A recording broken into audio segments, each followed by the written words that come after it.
The Betrayal of Malunga. Introduction. Every revolution begins with a whisper, a murmur that grows into a roar, a quiet hope that becomes the foundation of an unshakable movement. In the history of nations, few stories stand as a testament to the indomitable will of the human spirit as the tale of Lizomba. This is the story of a nation brought to its knees by greed and betrayal, yet lifted by the courage of one man and the dream he refused to let die. Inspired by the tragic story of Patrice Lumumba, this tale draws from the life of one of Africa's most iconic leaders. Lumumba, the first Prime Minister of the Democratic Republic of Congo, embodied the hope and aspirations of a newly independent nation. His vision of a united Congo, free from the grip of foreign exploitation, made him both a symbol of African liberation and a target for those who sought to maintain control. Betrayed by those closest to him, Lumumba's fall was a stark reminder of the perils faced by those who dare to challenge the status quo. In many ways, Malunga's journey mirrors that of Lumumba. Like Lumumba, Malunga was a man of vision, determined to unite a fractured nation and chart a path of self-reliance. And like Lumumba, he faced enemies from within, and with his ideals seen as dangerous to the powerful forces that thrived on division and exploitation. Their stories are connected by a shared tragedy, the betrayal of their dreams by those they trusted most.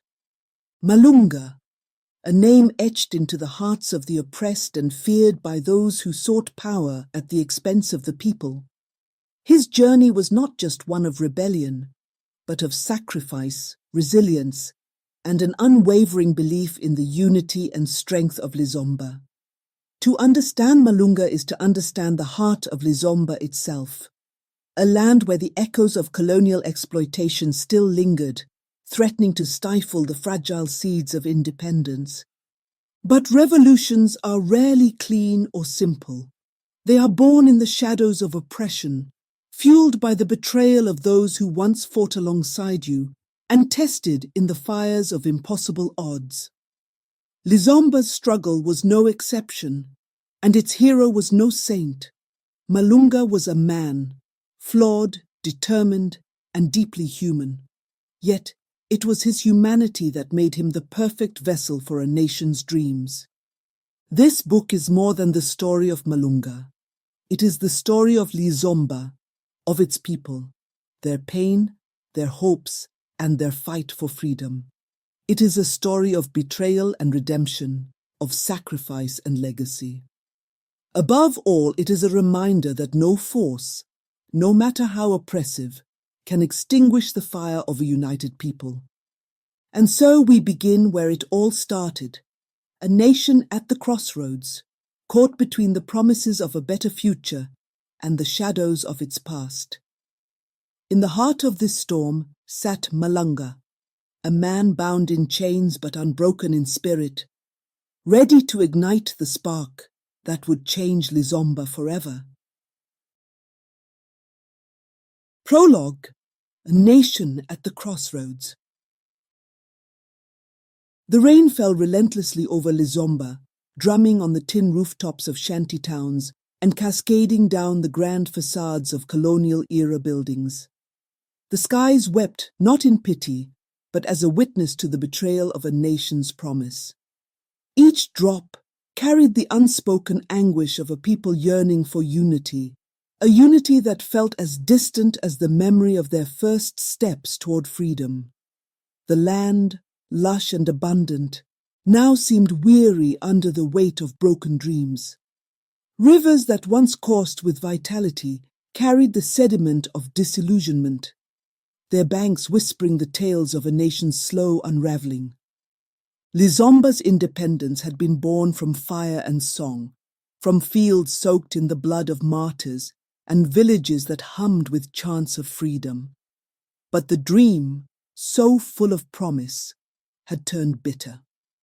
What had begun as a collective fight for liberation splintered into competing fiefdoms of greed.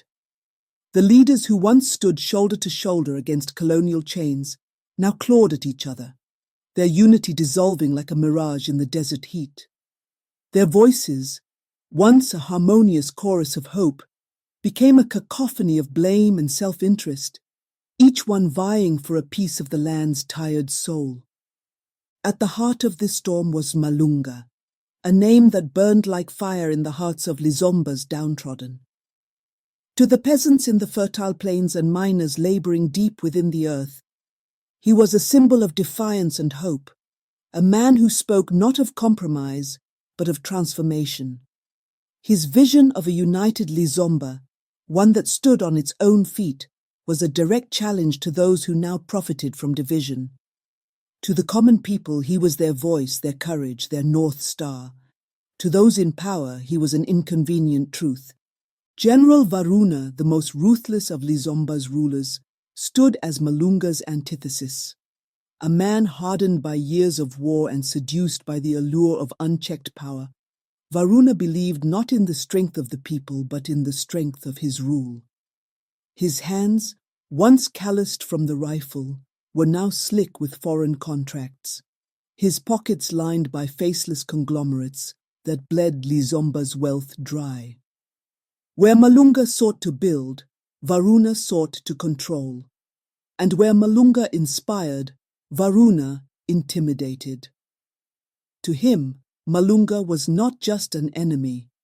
He was a flame that threatened to ignite a revolution. Imprisoned within the towering walls of Kalundu, Malunga sat in the cold embrace of his cell, his wrists raw from iron chains that had bitten deep into his flesh. Kalundu was no mere prison. It was a relic of colonial tyranny, a fortress built to crush dissent and break spirits. Its walls, thick with the echoes of generations past, had swallowed many voices. Yet Malunga's spirit was not one to be caged. Though his body lay confined, his words moved like the wind, whispered across villages, carried by those who still dared to dream. Outside, the storm raged on, as if nature itself rebelled against the injustices that plagued the land. The relentless downpour masked the heavy footsteps of soldiers patrolling the streets, their presence a grim reminder of Varuna's iron grip. Within Kalundu's damp walls, Malunga waited, his gaze steady, his resolve unbroken. The trial that awaited him was not a trial of justice, but a spectacle, orchestrated to strip him of his influence and render him a cautionary tale. Yet Malunga knew that the men who called him a traitor feared not his actions, but his ideas. They feared the power of his words to awaken the hearts of Lizomba's people. They feared what he could inspire, a revolution that began not with guns, but with conviction. The rain continued to fall, washing over the scars of a nation that refused to heal. But beneath its relentless rhythm, there was a quiet strength, a pulse that refused to die. Lizomba, for all its pain and betrayal, was still alive. Its story was not over, and neither was Malunga's. Chapter 1. The Beginning of the End. Kalundu's walls stood like a fortress of despair against the tempestuous sky. Each stone, worn and darkened by decades of rain, seemed to groan under the weight of history. This was no ordinary prison. It was a relic of colonial ambition, a monument to the subjugation of men who dared to dream of freedom. Now it held Malunga, Lizomba's most resolute son, a man whose ideals had once lit a spark in the hearts of millions. The air inside was heavy, laced with dampness and decay, and yet Malunga sat upright, unbroken. The iron chains wrapped around his wrists dug into his skin, leaving raw marks that spoke of his captor's cruelty. He felt the rhythmic drumming of the rain above, a sound both oppressive and soothing. With his back pressed against the rough stone wall, Malunga allowed his mind to wander beyond the confines of his cell. The fortress might have caged his body, but his thoughts roamed free, soaring over the fields, rivers, and villages of Lizomba. Outside, the storm raged on, drenching the gathering crowd that stood under the shadow of Kalundu. A makeshift podium had been erected, and General Varuna, clad in his polished uniform, stood tall before the flickering lights of cameras. The glint of authority in his eyes was calculated, his posture deliberate. Flanked by heavily armed guards, Varuna's voice boomed over the din of the rain. "Malunga is a dreamer," he declared, his words sharp and cutting. "And dreams will not save this nation. What Lizomba needs is order, and I am that order." Varuna's voice deepened as he gestured to the fortress behind him, his tone shifting from accusation to justification. "This land has seen too much chaos. We've been torn apart by greed, by tribalism, by the reckless whims of men who think ideas can govern a nation. Look where dreams have brought us: empty stomachs, barren fields, and hollow promises." The crowd shuffled uneasily, but Varuna pressed on, raising his arms as if he were a prophet delivering salvation. "Lizomba needs discipline. It needs strong leadership, not the fantasies of a man who would have you believe that unity will come through words alone. What we build here today, with sacrifice, with resolve, will stand for generations. And yes, that means silencing those who threaten our progress, even those who once called themselves heroes." The journalists scribbled furiously, their pens scratching against notepads as though trying to keep pace with Varuna's performance. Behind them, the assembled crowd shifted uncomfortably. Their expressions were stoic, resigned. They had been forced to stand here as props in Varuna's theatre of power. The general's proclamation was not for them, but for the world watching through the lenses of foreign cameras. Unseen by the reporters and unnoticed by the guards, figures lingered in the periphery of the event. These shadowy operatives belonged to APM, the anti-progress movements, a faceless conglomerate that wore the mask of development but fed on the lifeblood of nations like Lizomba. For them, Varuna was a useful puppet, his greed and fear their tools. In exchange for weapons, wealth, and the veneer of international support, he had sold Lizomba's resources piece by piece. But Malunga, even in chains, was a threat to their meticulously crafted plans. His ideas, his ability to inspire the masses, made him far more dangerous than any armed rebellion. Inside the damp confines of his cell, Malunga's lips curled into a faint smile. He needed no speeches from Varuna to know the truth. Lizomba was not being led. It was being auctioned. He whispered to himself, "They fear what they cannot crush." His voice, though soft, carried the weight of conviction. His thoughts turned inward, tracing the threads of his journey. He saw the cracked earth of the farms, where the once fertile soil had turned barren under the weight of exploitation. He envisioned the rivers, their once pristine waters choked with industrial waste. He thought of the children, wide-eyed and gaunt, who grew up hearing the distant hum of machines that stripped the land but offered no future. This was the Lizomba he fought for, not the vision of order Varuna claimed to represent, but a land restored, a people empowered. Varuna's speech continued, punctuated by the flash of cameras and the occasional rumble of thunder.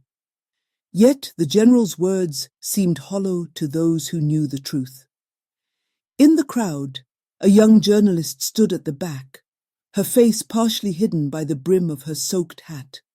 She clutched a battered notepad, her fingers trembling as she scribbled furiously. For her, this moment was more than an assignment. She had grown up hearing the stories of Malunga, stories whispered in hushed tones in her village. Those tales had shaped her dreams of a free and just Lizomba. As Varuna's voice rose in crescendo, a sharp voice from the back of the crowd broke through the rain's rhythm. "General Varuna," the young journalist called, her voice trembling but loud enough to turn heads. The crowd shifted, murmurs rippling as she stepped forward, soaked but resolute. "What crime has Malunga committed to deserve imprisonment? What exactly makes him a threat to your vision of Lizomba?" For a moment, Varuna's face betrayed surprise, quickly replaced by a smirk. He gestured dismissively, his voice tinged with condescension. "Malunga's crime is his refusal to accept reality. He dreams of an ideal world that does not exist, one where speeches and poetry solve the problems of governance. Lizomba needs action, not fantasies." The journalist's brow furrowed, her voice cutting through the storm again. "But isn't it true, General, that Malunga's ideas have united the people more than your policies of force ever could? Doesn't his vision threaten only those who profit from division?" The murmurs in the crowd grew louder. Varuna's smirk faltered, replaced by a glint of irritation. He raised a hand, silencing the whispers. "Young lady," he said sharply, "you tread dangerous waters. Malunga's imprisonment is a matter of national security. Questioning it undermines the stability we are fighting to maintain." But she was not finished.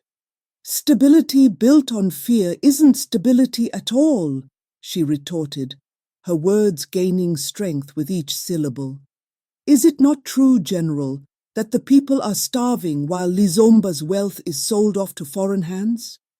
Is that the order you claim to protect?" The air grew taut. A guard stepped forward, but Varuna raised his hand, stopping him. The crowd, now silent, watched with bated breath. Varuna's voice dropped, low and menacing. "I will not entertain lectures from a child who does not understand the sacrifices required to govern. Guards, remove her." The journalist's notebook fell to the ground as two soldiers seized her by the arms. She struggled, her protest drowned out by the rain. "The truth will come out," she shouted as they dragged her toward a waiting vehicle. "Malunga's fight is not over." The crowd stood frozen, their expressions a mix of fear and admiration. Few dared to meet Varuna's gaze as he straightened his jacket and turned back to the cameras, his mask of control firmly in place. "Let this be a lesson," he said, his voice cold. "Order must be preserved at all costs." Above it all, the ancient walls of Kalundu seemed to whisper their own secrets, their stones bearing witness to the cycles of oppression and resistance that had defined Lizomba's history. Inside the fortress, Malunga shifted, his resolve hardening like tempered steel. He had seen this before. Men who ruled with fear, who thought chains could silence ideas. But ideas were like seeds. Even in the harshest conditions, they found ways to grow. Lizomba stood on the precipice, its future hanging in the balance. Outside, Varuna played the role of a ruler. Inside, Malunga prepared himself for what he knew would come. The storm was not an end, it was a beginning. Chapter 2. A Message in the Dark. The night wrapped Kalundu in a heavy silence, broken only by the occasional shuffle of a guard's boots and the mournful cry of the wind as it crept through the cracks in the ancient stone walls. The storm that had raged earlier had subsided, leaving behind an oppressive stillness that seemed to seep into the marrow of the fortress. Malunga lay on the cold, damp floor of his cell, his eyes closed but his mind restless. His thoughts churned like the rivers of Lizomba, untamed and determined, carrying with them the weight of his people's suffering and their fragile hopes. A faint, rhythmic tapping broke the quiet, pulling Malunga from his restless reverie. At first, he dismissed it as the echo of the fortress settling into the night. But the sound persisted, deliberate and steady. His eyes snapped open, sharp and alert, as he scanned the darkened cell. The noise was coming from the wall adjacent to the corridor. Moments later, a shadow emerged at the edge of the dim torchlight that flickered weakly along the corridor. A young guard, barely more than a boy, approached Malunga's cell with cautious, measured steps. His uniform hung loosely on his slight frame, and his hands trembled as he reached into his pocket. Through the iron bars, he slipped a folded scrap of paper, his movements quick and furtive. "Read this," he whispered, his voice barely audible, quivering like the leaves of a sapling in a storm. Malunga unfolded the note, the faint light casting jagged shadows on the paper. The words were scrawled hastily, as though written in desperation. "The storm is coming. Haven's cry waits." His heart quickened. Haven's cry. The name carried the weight of 1,000 unspoken promises. It was no mere myth whispered among the oppressed. It was the heart of the resistance, a hidden sanctuary deep within the Moringa jungle. For those who still dared to dream of freedom, it was their last bastion of hope. The boy's voice trembled as he leaned closer. "They're coming for you tomorrow," he said. "You have to leave tonight." Malunga's piercing gaze met the boy's, his eyes searching for the truth behind the trembling words. "Why risk your life for me?" he asked, his voice low but steady, carrying both suspicion and curiosity. The boy swallowed hard, his Adam's apple bobbing in the dim light. "My father followed you, sir," he said, his voice cracking under the weight of his confession. "He used to say, 'You were Lizomba's only hope. I can't stand by and watch them destroy you.'" For a moment silence hung between them, heavy with unspoken emotion. Malunga reached through the bars and placed a hand on the boy's shoulder, his touch firm but not unkind. "You have courage," he said softly. "More than many who wear that uniform. What is your name?" "Teboho," the boy replied, his voice a whisper. Malunga nodded. "Teboho, if I escape tonight, it will not be without consequence. Varuna will not forgive betrayal, especially not from one of his own." The boy straightened, his trembling momentarily stilled by an unexpected resolve. "If I'm caught, so be it," he said. "But if you stay, they will kill you. And with you, the last hope for Lizomba." The distant sound of footsteps echoed through the corridor, and the boy flinched. "I'll distract the others," he said hurriedly, his voice regaining its tremor. "But you have to move quickly. There's a passage near the east wing. It's old and narrow, but it leads to the outer wall. Follow it, and you'll find a way out." Before Malunga could respond, the boy slipped back into the shadows, his movements quick and deliberate. The note remained clutched in Malunga's hand as he stood, the weight of the moment pressing down on him. His chains rattled as he moved, a grim reminder of the odds stacked against him. Yet, for the first time in days, a flicker of hope stirred within him. He tucked the note into the tattered fabric of his shirt and began to examine his restraints. The chains were tight, but the bolts anchoring them to the wall were old and rusted. With deliberate effort, he tested their strength, his muscles straining as he worked to loosen the iron clasps. The sound of metal scraping against stone was faint but urgent, a testament to his determination. Outside, the fortress remained cloaked in silence, but the storm brewing within its walls was far from over. Malunga knew that the night ahead would be long and perilous. The path to freedom was never without sacrifice, and tonight, both his resolve and the boy's courage would be put to the ultimate test. In the stillness of the cell, Malunga whispered a prayer, not for himself, but for Lizomba. "Let the storm bring renewal," he murmured, his voice barely audible against the steady drip of water from the ceiling. Then, with renewed determination, he turned his focus to the task at hand. The night was far from over, and his journey was just beginning. Chapter 3. The Escape. The corridors of Kalundu were steeped in shadow, their damp walls slick with the moisture of countless storms. Malunga moved cautiously, his bare feet brushing against the cold stone floor. His chains had been broken, but the raw skin on his wrists burned with each movement. Teboho led the way, his small frame swallowed by the darkness. The boy's courage was palpable, but Malunga could see the slight tremor in his hands as they gripped the handle of a flickering lantern. Outside, the rain fell with a ferocity that masked their hurried footsteps. The fortress seemed alive with tension, its ancient walls groaning under the weight of secrets. Malunga's senses sharpened with every turn, his mind alert to the slightest sound or movement. The muffled roar of the storm outside was both a blessing and a curse.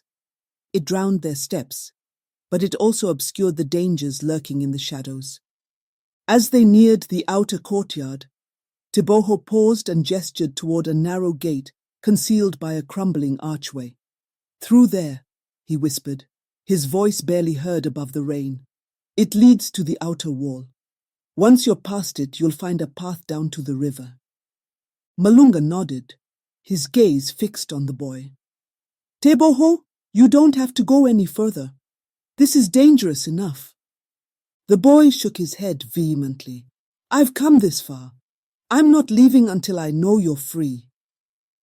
Before Malunga could respond, a voice sliced through the darkness, sharp and commanding. "Going somewhere, Malunga?" They froze. From the shadows, Captain Jamari emerged, his boots striking the ground with deliberate menace. His pistol was raised, its barrel gleaming in the faint light.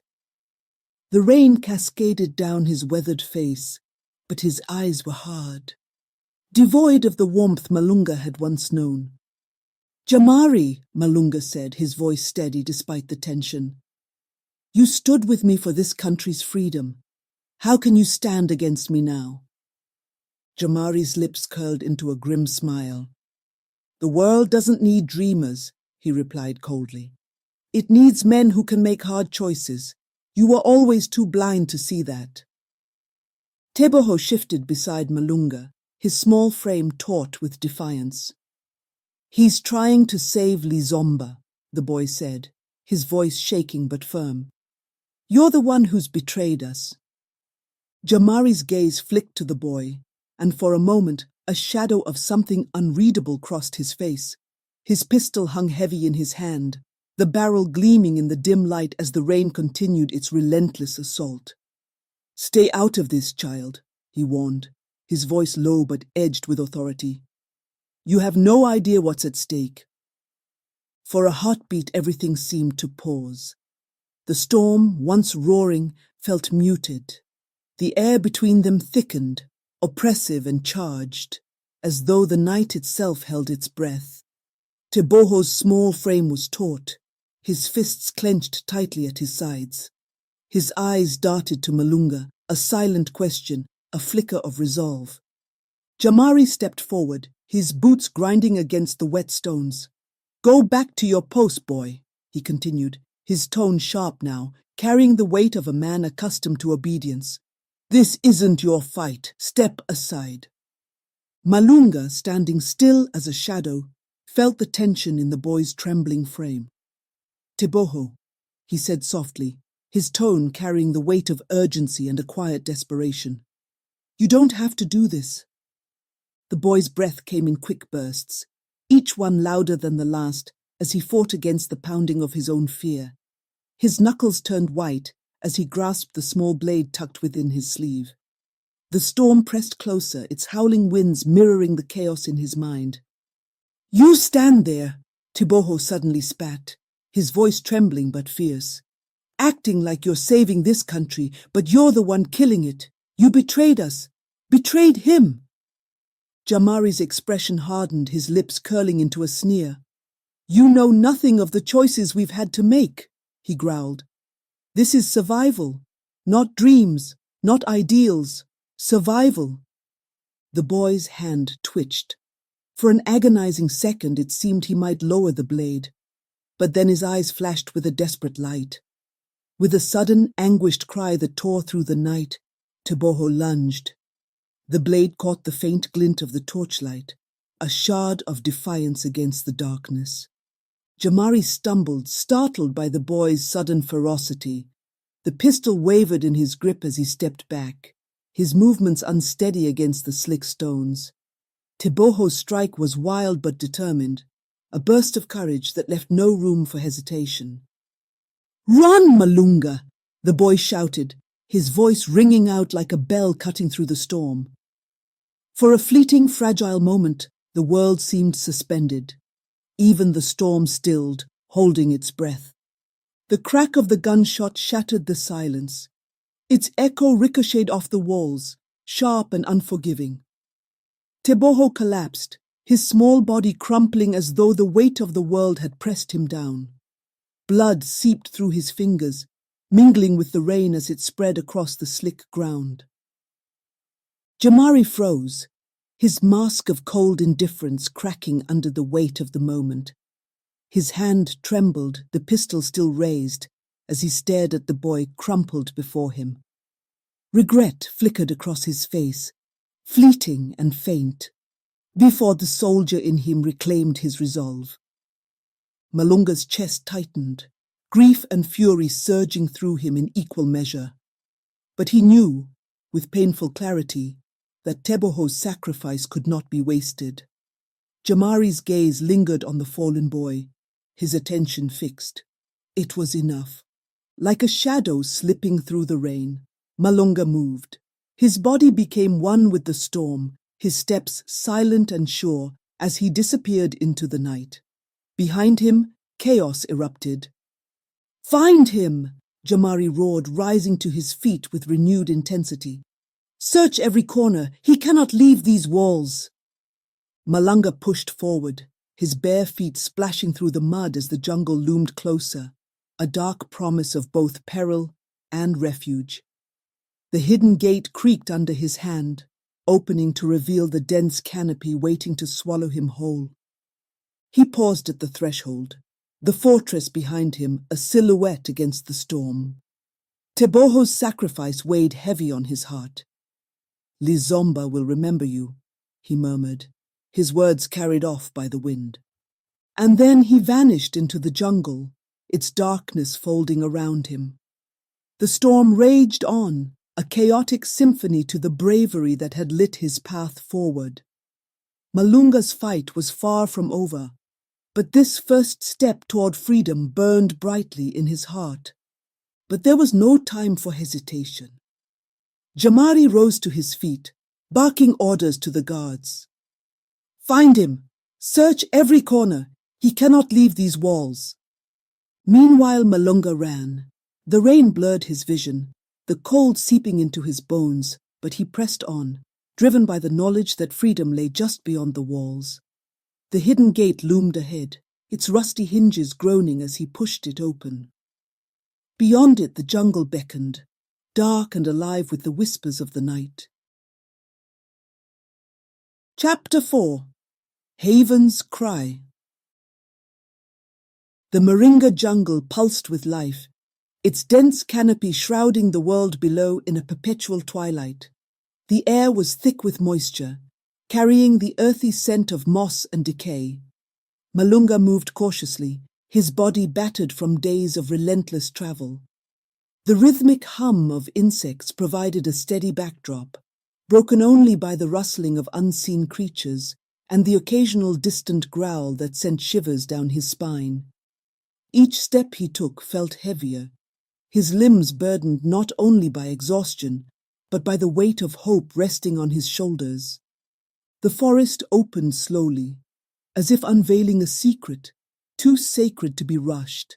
A faint light filtered through the tangled canopy, dappling the ground in fragmented patterns that shimmered like broken promises. Malunga's breath caught as doubt coiled tightly around his chest. Had the relentless trek been in vain? The Moringa jungle had devoured countless souls before him, its labyrinthine expanse more a graveyard than a refuge for those who lost their way. But then, as his vision adjusted to the interplay of light and shadow, he began to discern shapes, deliberate, crafted shapes, emerging from the dense foliage. Haven's cry. It was no ordinary encampment. It seemed less built than born of the jungle itself, a sanctuary that appeared to have risen from the earth in quiet defiance of the forces that sought to destroy it. Vines hung like curtains over bamboo walls, their leaves glistening with the rain's lingering kiss. Roofs thatched with broad jungle leaves camouflaged the structures so completely that even from a few paces away, they seemed like natural outgrowths of the forest. The fires at the camp's center flickered weakly, their smoke curling skyward like prayers dissolving into the heavens. Every detail of the camp spoke of resilience, a community forged in secrecy and steeled by necessity. Rudimentary shelters, camouflaged by vines and foliage, blended seamlessly into the surroundings.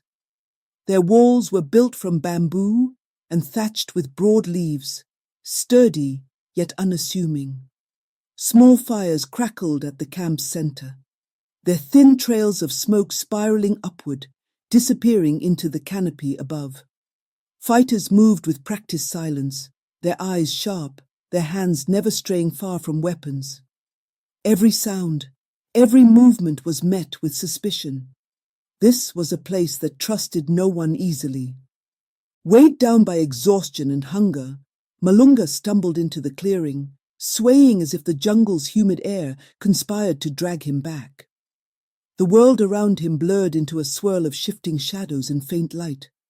His legs faltered and he crumpled onto the damp earth with a heavy thud, gasping shallowly for air. Nearby, two young warriors stationed at the camp's entrance sprang into action. Alert to every sound, their sharp eyes locked onto the fallen figure. Without hesitation, they darted toward him, their movements precise and urgent. "Who is it?"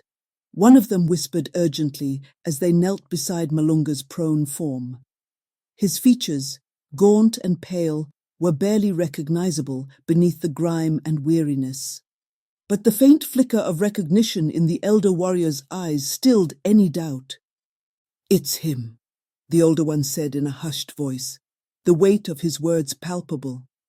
With care and urgency, they lifted Malunga's limp body between them, his head lolling forward as his consciousness faded. "Move!" the elder snapped, his voice low but commanding. Together, they carried Malunga past the vine-covered barricades and into the heart of Haven's cry. The camp stirred as whispers spread like wildfire, fighters emerging from their shelters to see the arrival of the man they believed doomed to die in the hands of Varuna. His survival was a miracle, a defiance of fate they had resigned themselves to accept. The jungle's nightly symphony played on, indifferent to the weight of the moment. Within moments, Malunga was laid gently on a makeshift cot inside one of the bamboo shelters. His eyes fluttered open briefly, catching glimpses of anxious faces and the dim glow of firelight before surrendering to the pull of unconsciousness. Outside, the camp buzzed with activity, its residents exchanging hushed words and glances filled with equal parts relief and apprehension.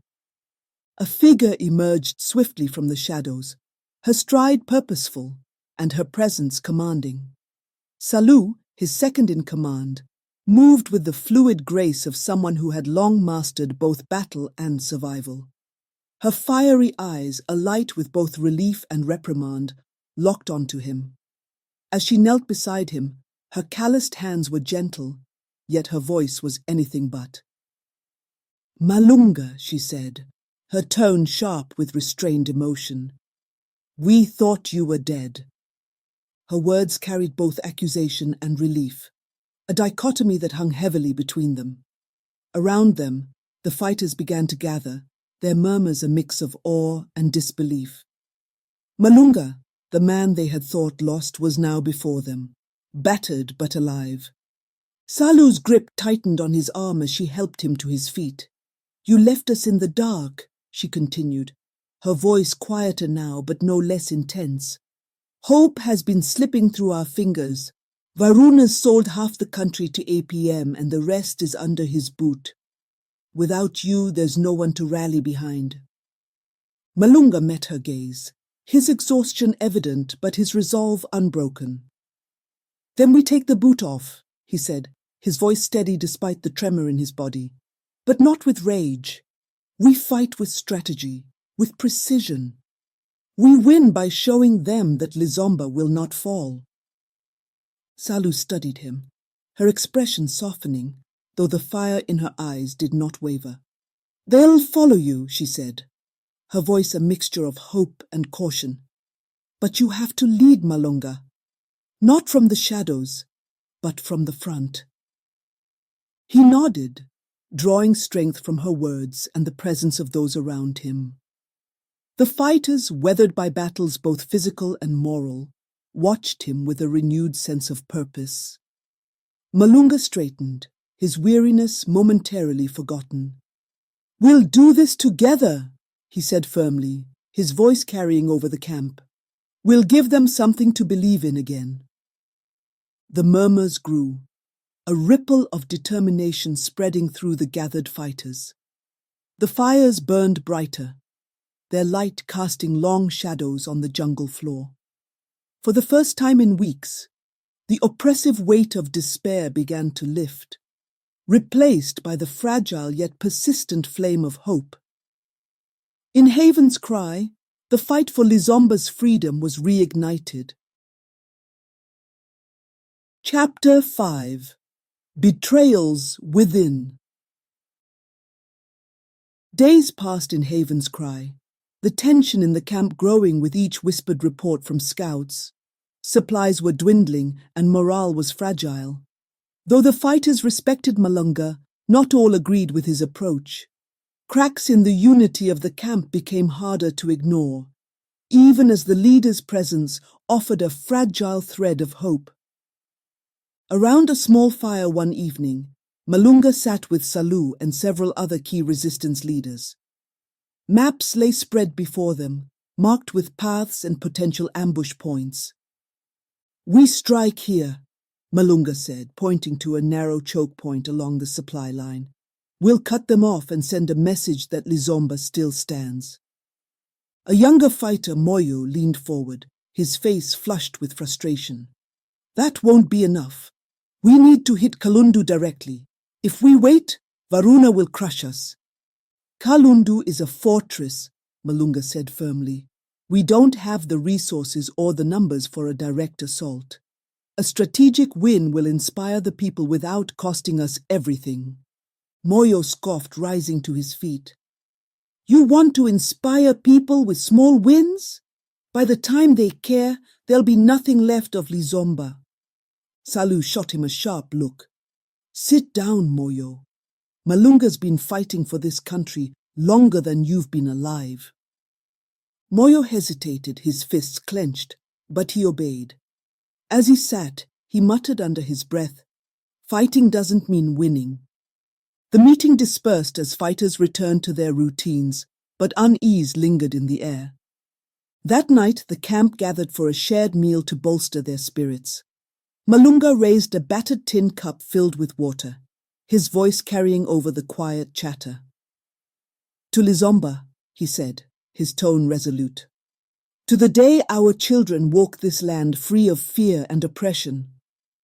To Lizomba, the fighters echoed, their voices uniting in the jungle air. Salu smiled faintly, her gaze sweeping across the camp as others shared quiet affirmations of their loyalty and hope. Even Moyo, sitting at the edge of the group, raised his cup, though his eyes betrayed a lingering discontent. Later that evening, Malunga sat alone by the fire, his mind heavy with the weight of leadership. Salu approached, her face unreadable in the flickering light. We sit here, she said quietly, while Varuna tightens his grip. You're waiting for the perfect moment, but moments don't wait for us. Malunga didn't look at her. If we strike too soon, Salu, we'll lose everything. The resistance needs time to grow stronger. The people need time to see the cracks in Varuna's regime. And if they don't? She asked, her voice tinged with frustration. They will, Malunga replied, his voice firm, because they must. Unknown to them, Moyo had slipped away under the cover of darkness. Each step he took carried him farther from Haven's Cry and deeper into the jungle. His heart pounded, not from fear, but from the weight of his decision. The shared meal and vows of loyalty had done little to ease his growing frustration with Malunga's leadership. Desperation whispered louder than hope, urging him toward betrayal. An hour into his trek, Moyo reached a clearing where a faint glow from a lantern signaled the meeting point. Waiting for him was Captain Demba, one of Varuna's trusted commanders. The man's imposing figure was silhouetted against the faint light, his posture radiating authority. You took your time, Demba said, his voice low and gravelly. His eyes scanned Moyo with a mixture of suspicion and amusement. I had to be careful, Moyo replied, his voice tense. He glanced over his shoulder, half expecting someone to emerge from the shadows. This is dangerous for me. Demba smirked. And yet here you are. What does that say about your loyalty to Malunga's cause? Moyo hesitated, his fists clenching at his sides. Malunga's cause is a lost one. He talks of strategy and patience, while Varuna tightens his grip. Every day we grow weaker. I can't watch Lizomba die because of his pride. Demba stepped closer, the lantern's light illuminating his stern face. And what is it you want, Moyo? To switch sides? To save yourself? I want to end this, Moyo said firmly. I'll tell you where the camp is, but you have to promise me that those who surrender will be spared. Demba chuckled darkly, shaking his head. You're in no position to make demands, boy. But if your information proves useful, perhaps some mercy can be arranged. Now speak. Moyo hesitated, his gaze dropping to the ground. His mind raced with conflicting thoughts, but the bitterness in his heart pushed him forward. Haven's Cry is hidden near the eastern edge of the Moringa jungle. It's camouflaged by the terrain. But there's a narrow trail leading to the main clearing. You can't miss it. Demba nodded, a satisfied grin spreading across his face. Good. You've done the right thing. For yourself at least. As Moyo turned to leave, Demba's voice stopped him. One last thing, he said. If I were you, I wouldn't go back to that camp. When we strike, no one will be spared unless they've already fled. Moyo froze, the weight of his betrayal pressing down on him. He nodded silently and disappeared into the jungle, his path now uncertain. The satisfaction he had expected to feel was absent, replaced by a gnawing emptiness that grew with each step. Before dawn, a bloodied scout stumbled into the camp, gasping his warning. His clothes were torn and his face streaked with blood. Varuna knows, the man gasped, collapsing to his knees. There's a traitor. He knows about Haven's Cry. His forces. They're coming. The camp erupted into chaos. Fighters scrambled to gather weapons and supplies, their movements frantic. Salu grabbed Malunga's arm, her grip strong. We have to leave now, she said.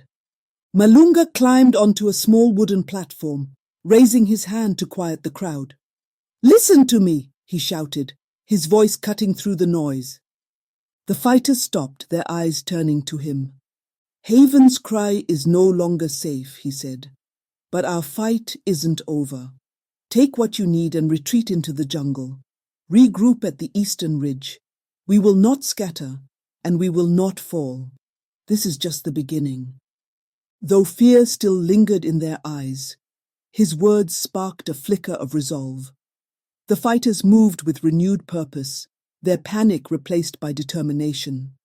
The camp, their sanctuary, would be abandoned, but the fight for Lizomba burned brighter than ever in their hearts.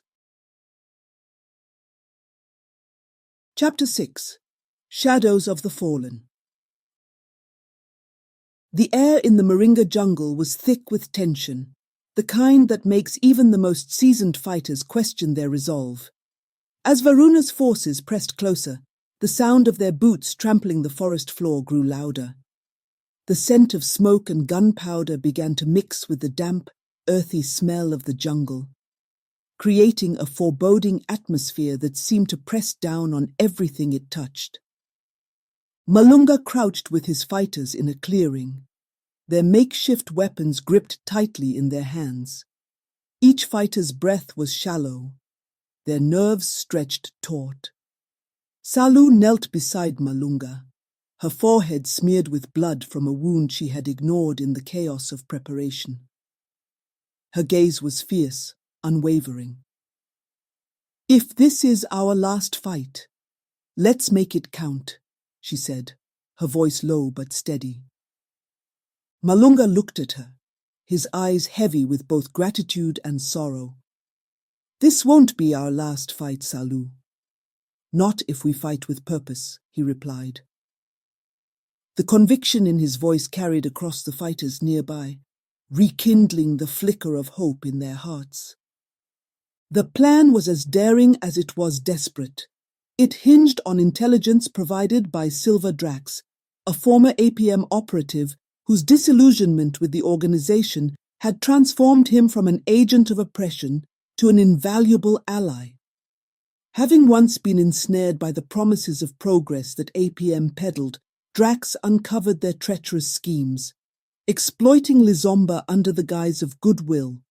Racked with guilt and seeking redemption, he dedicated himself to Malunga's cause, using his insider knowledge to strike at the heart of Varuna's operations. As one of the Resistance's most resourceful scouts, Drax's insights allowed Malunga to devise a bold strategy: ambush Varuna's convoy, split his forces, and lure the general toward the labyrinthine caves on the jungle's edge. It was a calculated risk, the kind of gamble revolutions thrived on, where the cost of failure was outweighed only by the promise of freedom. As the sun dipped below the horizon, dusk descended upon the jungle. The fighters moved silently into position, their movements rehearsed and deliberate. Hidden among the trees and undergrowth, they waited, their breaths mingling with the symphony of nocturnal life. The convoy's arrival was announced by the distant rumble of engines and the faint glint of headlights cutting through the dense vegetation. Malunga signaled with a raised hand, and the fighters tensed, their muscles coiled like springs ready to release. The first strike came from above. Arrows rained down from the treetops, their tips finding their marks with deadly precision. Soldiers shouted in confusion, their formation breaking apart as explosions, carefully set by the fighters earlier, erupted around the convoy. The jungle came alive with chaos, flames licking at the trees, the sharp crack of gunfire reverberating through the canopy, and the screams of the wounded mixing with the war cries of the resistance. Varuna, riding in an armored jeep at the convoy's center, emerged from the chaos like a storm cloud. His face, twisted with rage, was a mask of fury and determination. "Find him!" he bellowed, his voice cutting through the cacophony. "Find Malunga and bring me his head." The resistance fighters fought valiantly, their movements swift and calculated, but the battle was brutal. For every victory, there was a loss, and the jungle bore silent witness to the blood that soaked its soil. Amid the chaos, Malunga spotted a familiar figure. Captain Jamari, once his trusted ally, now led a squad of Varuna's elite soldiers. The betrayal cut deep, but Malunga pushed the emotion aside. There was no room for hesitation. "Jamari!" Malunga shouted, his voice rising above the noise. Jamari turned, his expression one of cold contempt. "You should have stayed in your cell, Malunga," he sneered, his voice dripping with disdain. The two men charged at each other, their clash fierce and unrelenting. Jamari fought with precision, his movements calculated and efficient. But Malunga's resolve burned brighter, fueled by the lives depending on him. Their blades met with a metallic clang, sparks flying as they traded blows. The fight was a dance of skill and determination, neither willing to yield. Just as it seemed Jamari might gain the upper hand, a shadow emerged from the chaos. Salou, her blade glinting in the firelight, struck with deadly accuracy. Her attack was swift and decisive, cutting Jamari down. But as he fell, his pistol fired, the bullet finding its mark in Salou's chest. Salou stumbled, her strength fading as she collapsed into Malunga's arms. Blood stained her lips as she managed a faint smile. "You'll finish this," she whispered, her voice weak but resolute. "Lizomba will live." Malunga held her tightly, his heart breaking as the light faded from her eyes. He lowered her gently to the ground, his grief a silent storm within him. For a moment he stared at her still form, his chest heavy with an ache that words could not capture. Rising slowly, he glanced toward the battlefield, but the chaos around him blurred, fading into the background of his thoughts. The weight of Salou's loss pressed heavily on Malunga's shoulders. His mind wandered to those who had already given everything for the cause. Teboho's sacrifice surfaced vividly in his memory, the boy's defiant courage a haunting reminder of what had been lost. The young faces, the dreams cut short, they crowded his thoughts, each one a burden he carried in silence. For a fleeting moment, doubt gnawed at Malunga's resolve. How many more would die under his leadership? How many lives had already been lost, their dreams extinguished in the relentless pursuit of freedom? The burden was immense, threatening to crush him. "Have I led them to this end?" he whispered to the jungle, his voice trembling with grief and guilt. But as the cries of his fighters reached his ears, a spark reignited within him. These sacrifices were not in vain. They were the foundation of the Lizomba they all dreamed of. Rising slowly, he clenched his fists, his resolve hardening once more. "Lizomba will live," he vowed to himself, his voice quiet but resolute, a promise carried to the heavens on the wind. The resistance fighters, rallying behind their leader, pushed forward with renewed determination. The jungle, once a silent witness, now bore the echoes of their resolve, a testament to their unyielding fight for freedom. Chapter 7: Into the Abyss. The night was heavy with the sound of battle, explosions echoing through the jungle, the cries of resistance fighters ringing out like a haunting melody. Smoke curled into the starless sky, and for a fleeting moment it seemed the fire of Lizomba's rebellion might finally consume General Varuna's iron grip. But Varuna was no ordinary tyrant. As his forces faltered, their morale shattered by the resistance's relentless ambushes, he decided to take the fight into his own hands. Drenched in blood, sweat, and rage, he grabbed one of his lieutenants by the collar and hissed, "They're nothing but rebels in the dirt. We crush them tonight, or we don't live to see another dawn." One of his officers approached cautiously. "General, they've split into the jungle. We've lost sight of Malunga." Varuna's rage was palpable. He shoved the officer aside and bellowed, "Leave them!" his voice cutting through the noise. "Malunga is mine!" Without waiting for a response, Varuna stormed into the jungle, his machete slashing at the thick vines that barred his path. Around him, the sounds of battle faded into the distance. His singular purpose drove him. Find Malunga, end him, and extinguish the fire he had sparked. Meanwhile, Malunga stumbled toward the Zenda caves, his body weakened and bleeding, but his resolve unbroken. Behind him, a handful of his most loyal fighters followed in silence, their faces etched with worry. Each step Malunga took left a trail of blood, marking his path for any who pursued him. The Zenda caves were a fortress of nature, hidden within the cliffs and carved by centuries of wind and rain. The cavernous entrance loomed before them, its dark maw exhaling cool, damp air. Inside, the walls shimmered faintly with bioluminescent moss, casting an eerie glow. The fighters paused at the threshold, their breaths shallow. Malunga leaned against the cold surface of the cave, his breath coming in ragged gasps. One of his fighters stepped forward, his voice trembling with concern. "Malunga, we can't leave you. You'll die here alone." Malunga's voice was barely above a whisper, yet it carried the unshakable resolve of a leader. "You must leave me," he said firmly, though his bloodied body betrayed the vulnerability he sought to mask. Each faltering step he had taken through the labyrinth had left a crimson trail, a path that could easily lead their pursuers to them. He was acutely aware of this, but his determination outweighed the danger. "Lizomba doesn't need my life. It needs my dream," he continued, his voice steady despite his failing strength. "Go. Live. Fight for what we've built. Promise me this.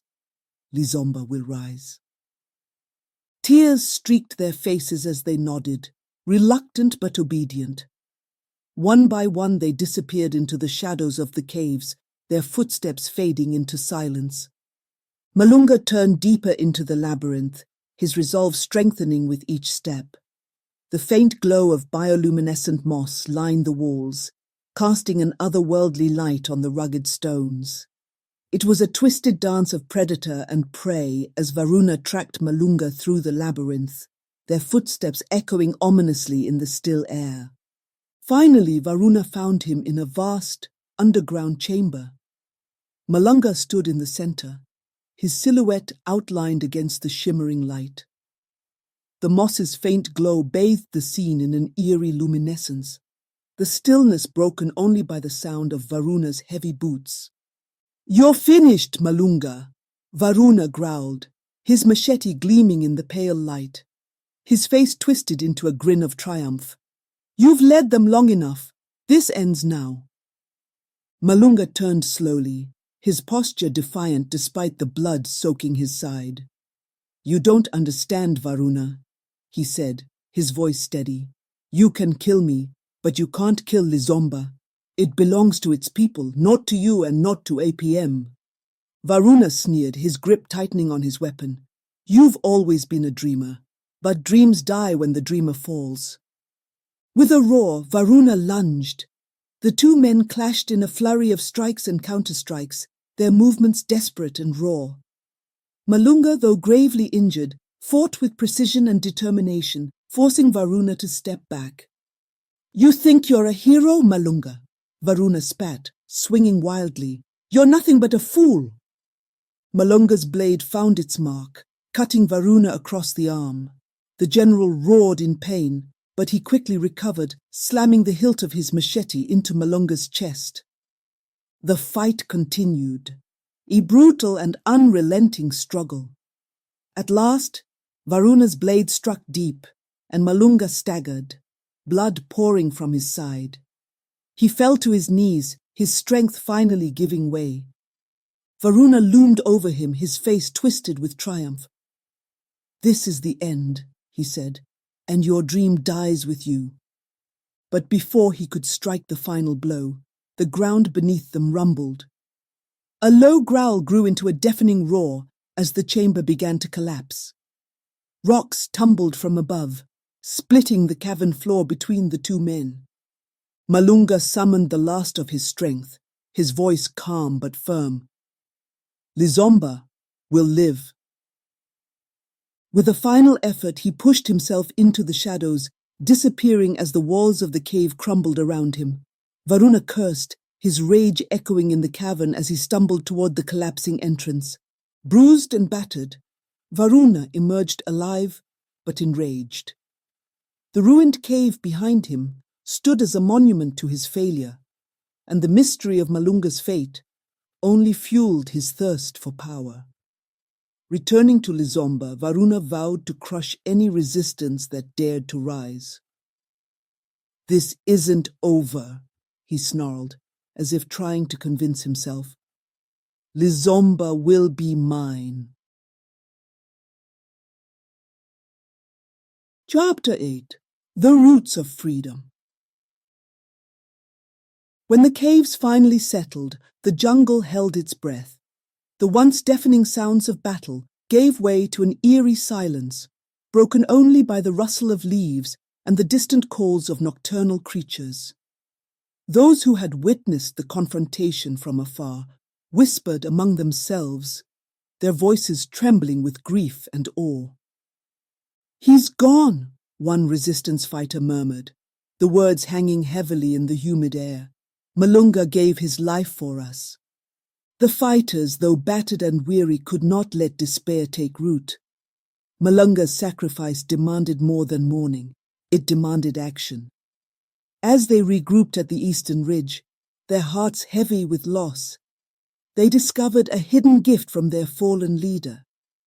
Days before the final battle, Malunga had written a manifesto, his vision for Lizomba's future.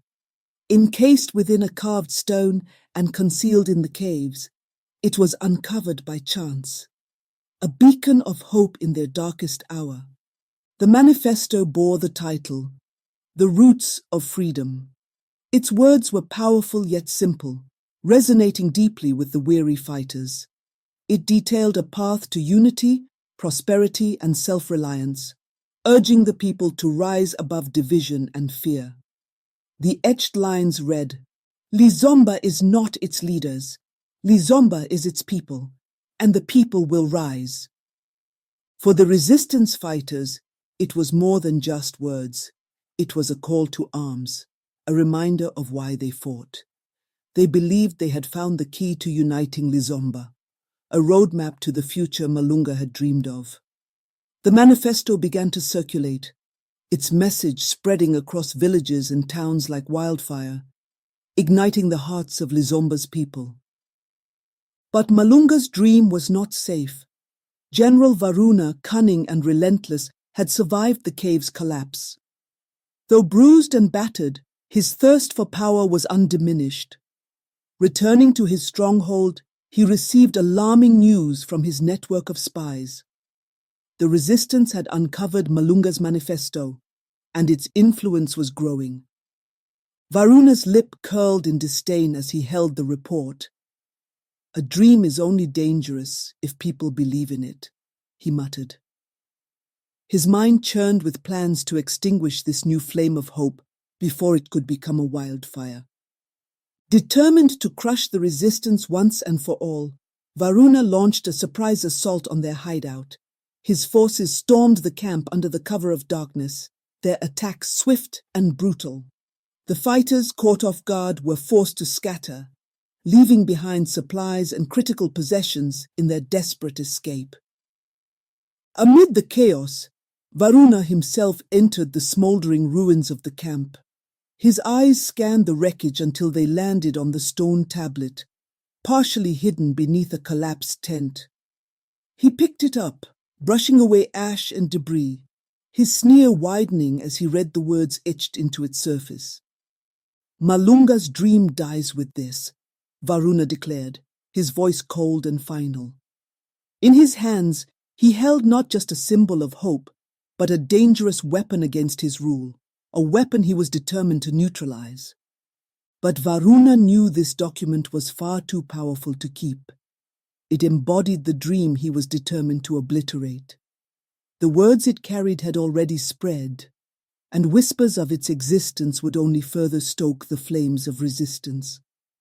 While destroying it outright could silence that flame for good, Varuna saw another opportunity, one that could consolidate his grip on Lizomba. The manifesto's significance made it more than just a threat. It was a currency he could leverage, a tool to bargain with his allies and tighten his control over the rebellion's momentum. With this in mind, he turned to the APM, the shadowy corporation that had fueled his rise to power. Varuna's alliance with them had always been transactional, resources for weapons, loyalty for dominance. But now he offered them something more, control over Lizomba's future in exchange for their continued support and an influx of advanced weaponry to crush the resistance. It was a deal that cemented his dependency on APM while ensuring their grip over Lizomba's resources remained unchallenged. "Take it far from here," Varuna instructed the APM operatives, his voice devoid of emotion. "Bury it where no one will ever find it. Make sure the people of Lizomba never see it again." The APM agents, eager to maintain their grip on Lizomba's wealth and suppress any uprising, agreed. The manifesto was smuggled out of the country, transported in secrecy to an unknown destination.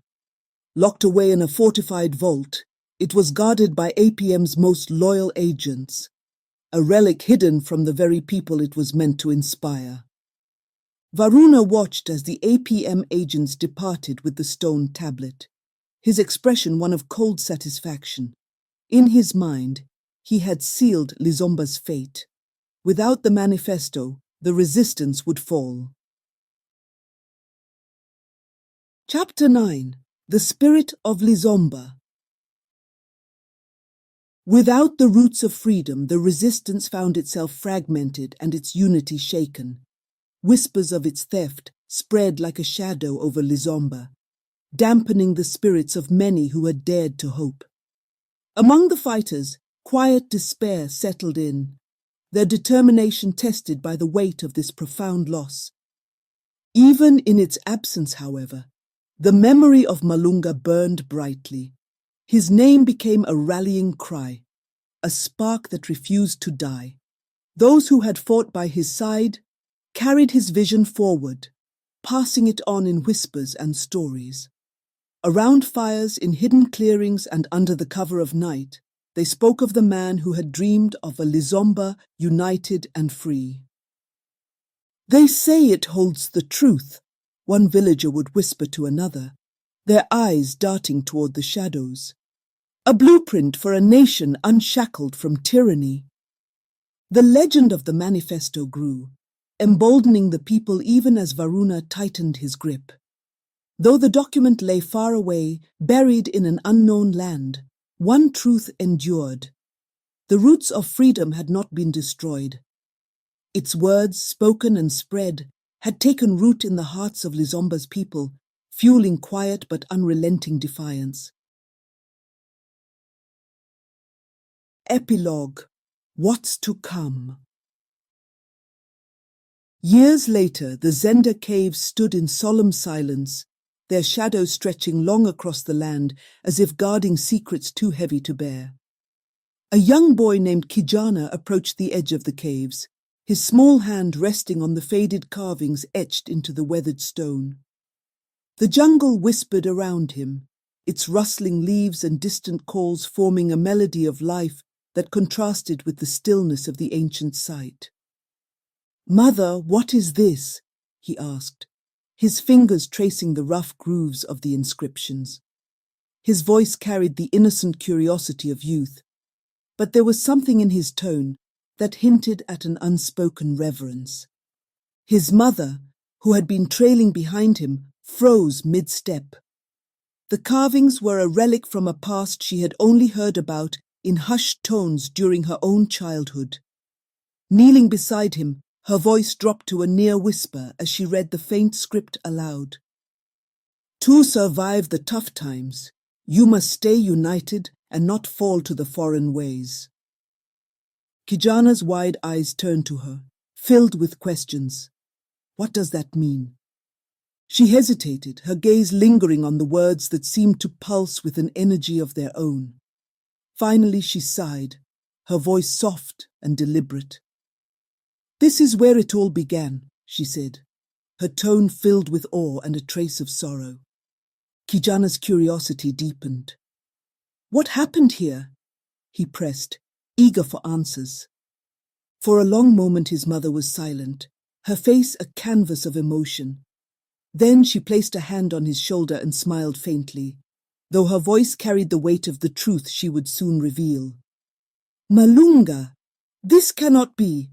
Come, Kijana, let's go home. I will tell you everything. As they began their walk back through the dense jungle, Kijana paused. The weight of the carvings seemed to follow him, their silent story whispering in the rustling leaves. A faint breeze stirred the air, and with it came a sound, a whisper so soft it could have been imagined. Lizomba will never fall. Kijana turned back, his young heart stirring with something he couldn't yet name. The carvings, the caves, and the stories his mother promised to tell felt like a thread, pulling him towards something greater. For now he did not fully understand, but deep within a seed was planted, a promise of what was to come.